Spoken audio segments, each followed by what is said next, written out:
में कांग्रेस पार्टी की हमारी एक कार्यकर्ता बैठक है जो हरियाणा प्रदेश कांग्रेस कमेटी द्वारा सिरसा में शहीद किसानों के सम्मान में किसान मजदूर आक्रोश रैली 24 दिसंबर को जो तय की गई है। पहले हमने आपको 17 दिसंबर का तारीख बताई गई थी, लेकिन उस दिन गुरु तेग बहादुर जी की शहीदी दिवस इस साल 17 दिसंबर को मनाया जा रहा है, तो उस बात को देखते हुए अब वो 24 तारीख की निर्धारित की गई है। और कांग्रेस की जो एक रैली होने जा रही है उसकी तैयारी के लिए आज यहाँ पे हमारा कार्यकर्ता बैठक का कार्यक्रम है। बाकी आपके कोई सवाल हो तो आप पूछ सकते हैं। डॉक्टर साहब, आगामी लोकसभा चुनाव भी हैं और आप भी राज्यसभा सांसद हैं, क्या तैयारी की जा रही है अब तक कांग्रेस पार्टी? देखिए, कांग्रेस पार्टी की पूरी तैयारी हरियाणा में, लोगों की तैयारी है। कांग्रेस पार्टी से भी ज़्यादा लोग तैयार है हरियाणा में। हरियाणा में लोग भाजपा जजपा की जो सरकार है, खट्टर दुष्यंत सरकार, इसके कार्यशैली से लोग दुखी हैं, निराश हैं। हर वर्ग दुखी इनके अहंकार से है, इनके घमंड से है, इनकी वायदा खिलाफ़ी से है। इन्होंने जो वायदे किए पूरे नहीं करे। ना 5100 बुढ़ापा पेंशन आई, ना 75% रिजर्वेशन हुई। इन दोनों बातों के आधार पर ये समझौता हुआ था, इनका गठबंधन हुआ था, दोनों बातें खोखले निकली। आज प्रदेश के लोग बदलाव चाहते हैं। प्रदेश के लोग कांग्रेस पार्टी की तरफ चौधरी उपेंद्र सिंह हुड्डा जी के नेतृत्व में, चौधरी उदय भान जी की अध्यक्षता में कांग्रेस पार्टी के पक्ष में लोगों ने बदलाव करने का मन बना लिया है। 5 राज्यों के जो चुनाव हुए थे उनका रिजल्ट भी परसों आया, क्या उम्मीद लग रही है आपको? 5 राज्यों के चुनाव हैं, इनमें कांग्रेस का बहुत अच्छा प्रदर्शन रहेगा। कांग्रेस पार्टी का हमें विश्वास है कि हर प्रदेश में बेहतरीन प्रदर्शन रहेगा। अधिकतर प्रदेशों में कांग्रेस की सरकारें बनेंगी और ये कल एग्जिट पोल में भी दिखा दिया। और ये जो लगातार पिछले कुछ दिनों के अंदर जिस तरीके से कांग्रेस का कैंपेन पीक किया सही समय पे, उससे हमें पूरा विश्वास है कि कांग्रेस सरकारें बनेंगी। पहले हिमाचल प्रदेश में हमारी सरकार बनी, फिर कर्नाटक में हमारी सरकार बनी, अब तेलंगाना, छत्तीसगढ़, मध्य प्रदेश और बहुत से आकलन राजस्थान में भी हमारी सरकार बनने की तरफ इशारा कर रहे हैं। ये उन लोगों के लिए मैं समझता हूँ जनता का जवाब है जो लोग कहते थे कि कांग्रेस मुक्त भारत का जो बात करते थे। मैं समझता हूँ उन लोगों को भी सबक मिला होगा जिस तरीके से हर प्रदेश के अंदर कांग्रेस पार्टी का प्रदर्शन आ रहा है। क्या राजस्थान का जो असर है वो हरियाणा में पड़ेगा? रोहतक से आप लोकसभा का चुनाव लड़ेंगे? रोहतक से क्या इच्छा है आपकी? निश्चित रूप से रोहतक से लोकसभा का चुनाव जो है मैं समझता हूँ कि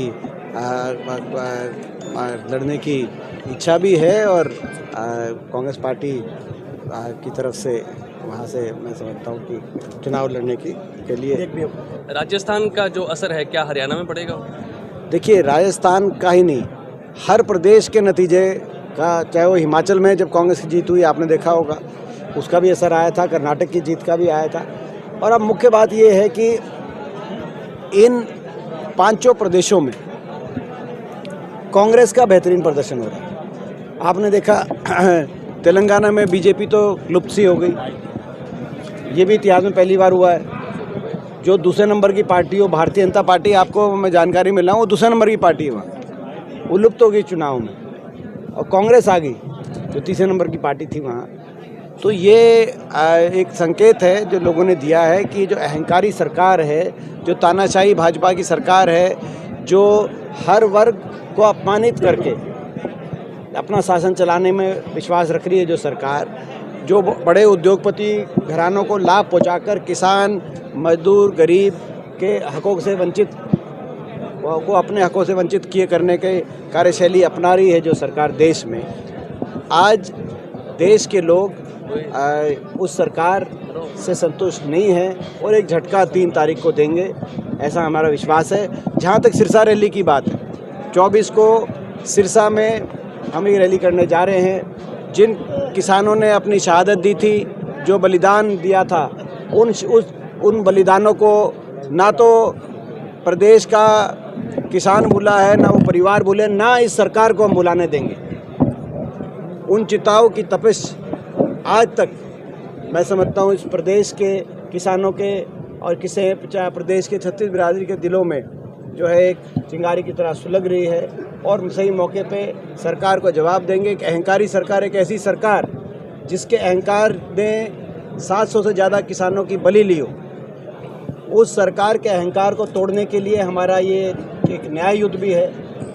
इसके सरकार को अहंकार को तोड़ के, ताकि देश में दोबारा कभी ऐसा उदाहरण कोई सरकार ना बने जो सरकार इतनी बड़े पैमाने पे किसी एक वर्ग को आप कुर्बानी देने पे मजबूर कर दे। ऐसा अहंकार, ऐसे एक सरकार ना बने, इस बात को लेकर लड़ाई है। जो वायदे किए गए थे किसानों से, उनको पूरा कराने की लड़ाई है।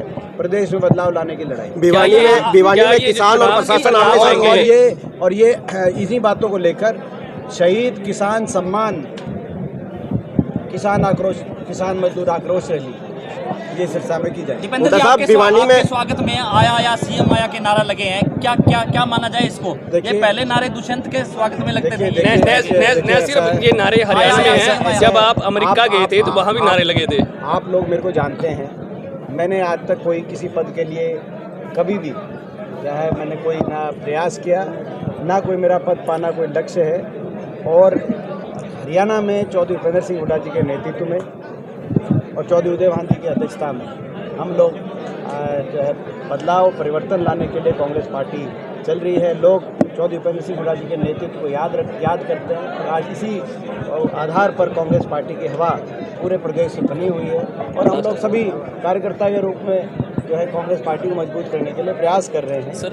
और जो है मैं समझता हूँ कि ये जो 5 राज्यों के चुनाव परिणाम आएंगे, क्या इसे सेमीफाइनल माना जाए? अमेरिका की जहाँ तक बात करी, अमेरिका 3 दिन मैं गया था और वहाँ पर लाखों की संख्या में हरियाणा से नौजवान पिछले 4-5 साल में पहुँचा है और वो यहाँ की परिस्थितियों से हताश होकर पहुँचा है। देश में सबसे ज़्यादा बेरोजगारी हरियाणा में है।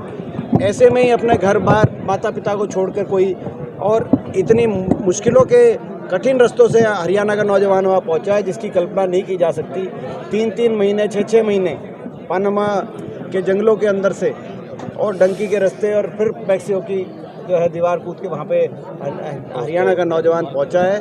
ये सरकार की पर्ची खर्ची अगर देखनी है तो जो विदेशों में पलायन हो रहा है हरियाणा के नौजवान का, उनसे पूछो कि सरकार की क्या पर्ची खर्ची चल रही है। क्या ये चुनाव तो ये मैं समझता हूँ कि आज बड़े ये अमेरिका के अंदर जो गया, ये एक नई एक जो है इस सरकार ने काला इतिहास रखने का काम किया है कि हरियाणा सबसे ज़्यादा आज हरियाणा से पलायन हो रहा है किसी और प्रदेश के मुकाबले। ये काला इतिहास खट्टर सरकार ने लिखा है। हरियाणा के नौजवान के भविष्य को अंधकार में करने का काम सरकार ने किया। इसीलिए भी हम सरकार से लड़ाई लड़ेंगे, परिवर्तन लाने की लड़ाई लड़ेंगे। बाकी क्योंकि लोग बहुत देर से बैठे हैं। इन चुनावों के बाद लोकसभा चुनाव होगा, क्या इसे सेमीफाइनल माना जाए? देखिए, हर चुनाव फाइनल होता है। हर चुनाव फाइनलों को सेमीफाइनल की कोई बात नहीं होती। दिक्कत है जो इसके बाद जो मध्य प्रदेश का जो चुनाव है वो मध्य प्रदेश के लिए फाइनल है। जो छत्तीसगढ़ का चुनाव है वो छत्तीसगढ़ के लिए फाइनल है।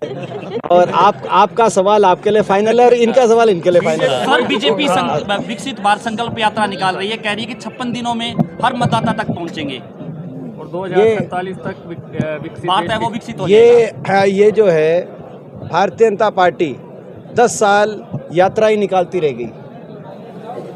इन्होंने विकास तो कुछ किया नहीं।